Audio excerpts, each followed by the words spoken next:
What's up, guys? Welcome back to Right Side. Today, I want to talk about the upcoming educational bubble that will soon burst. If you've seen my videos before, you know how I feel about modern universities. It's an easy topic for conservatives to attack, considering the decades-long rotting from within and the corruption embedded in the halls of academia. The right laughs at and mocks those who graduate with abstract degrees in things like lesbian dance theory and whatnot, and they are just in doing so in many cases. This has pushed such students and graduates, quoted by the left, to fight for student loan forgiveness. Having gone to university myself, whenever the discussion about these majors comes up, I almost feel like a whistleblower. Not in the way that sharing my experience is a noble act, but in the way that what is coming to light in the public consciousness is only the tip of the iceberg. And nobody yet realizes the extent of damage society and the economy is going to feel, I believe, very soon. The great demand for college education going back decades didn't come out of nowhere. Post-World War II, technology continued to improve, and the arms race for being the technological powerhouse swept through American industries. The type of knowledge and training necessary to push the needle of technological innovation quickly became more than its standard K-12 was capable of delivering. The combination of these, the great industrial demand for educated workers in technology,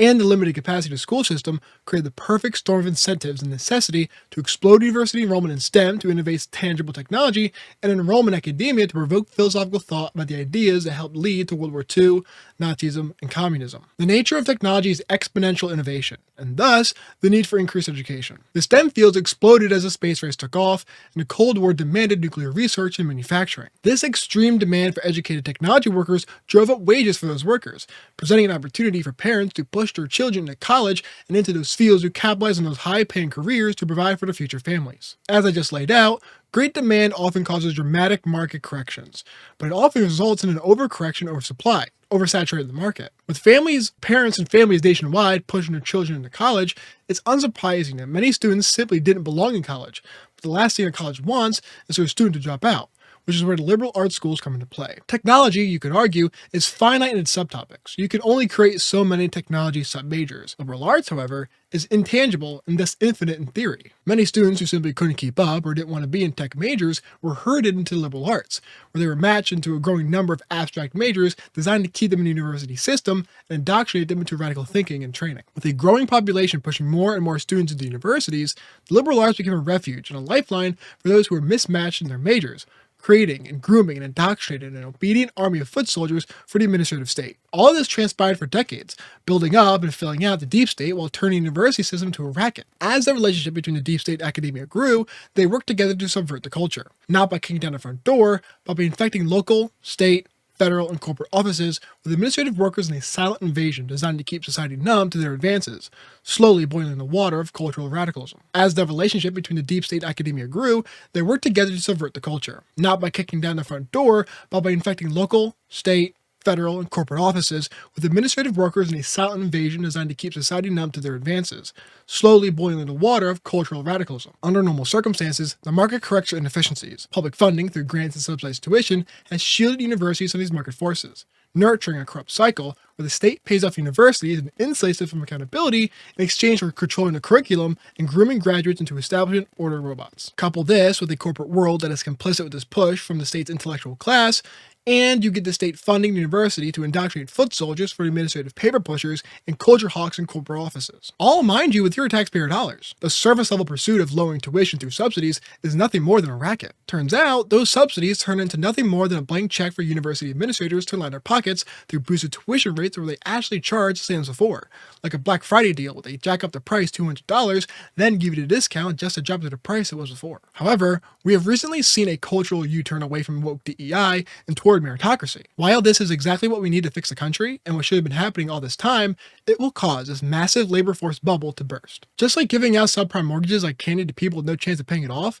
purging the government of DEI positions and pushing the private sector to do the same through a culture shift is going to flood the labor force with workers with little to no real skills, with worthless degrees in useless fields, but mountains of student loan debt. These people, and rightly so, are going to be furious, and it makes sense as to why. For decades, their parents and their parents' parents pushed them to go to a four-year university to capitalize on a burgeoning technology industry in STEM. For generations, the drive to make more and more money kept flooding the university system with more students than actually belonged or wanted to be there. The university promised them a lush career in a liberal arts major. They were thoroughly groomed and indoctrinated into a worldview totally divorced from the harsh reality of meritocracy. The state subsidized their student loans with hundreds of thousands of dollars, and the university pushed their papers through for corporate America to hold up to society for approval and acceptance, or into state departments to do the dirty work as cultural subversion. None of it was done through the principle of merit, but instead ideology. As I said earlier, I'm not saying this is bad. I want us to be a meritocratic society. I want federal funds out of the balance sheet of universities. I want education to serve the market instead of state interests. Recently, however, we have seen a push for student loan forgiveness under Joe Biden,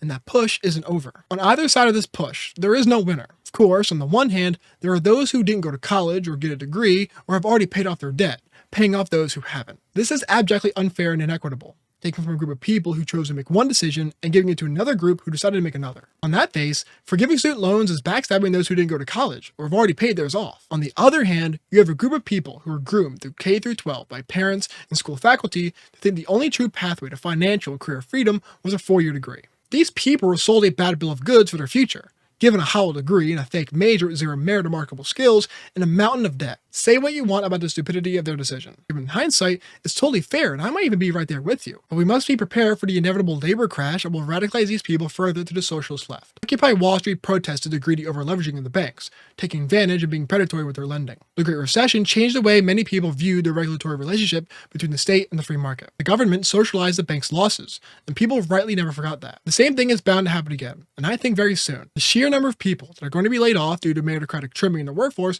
will be problematic. Not because of the volume, but because of these people's situations. For one, some people are already in the workforce and have been for their careers. For example, people like civil servants working for the state or DEI personnel in corporate America. Those people are going to be laid off with little to no actual skill except paper pushing. Then you have the new crop of college graduates entering the workforce, my generation. These people have just gone through 4 years of indoctrination in DEI, sensitivity classes, learning the woke vernacular, etc., and are up to their shoulders in debt. They were assured by their professors and advisors for 4 years that the state and corporate America valued their role in the cultural economy. The sudden switch to a merit-based system is going to be a splash of cold water on their career aspirations. With so many companies ditching DEI, thank God, these graduates are going to have to face a reality that everything that they've been through and indoctrinated to believe and think is now career suicide. The social and cultural theories they had beaten into their heads every Monday, Wednesday, and Friday were actively avoided by the majority of the country, not to mention employers. Now, are there still employers who will die on the DEI hill? Of course there are. If you watched the big game last Sunday, Nike played 2 advertisements on women's sports. All the while, ironically,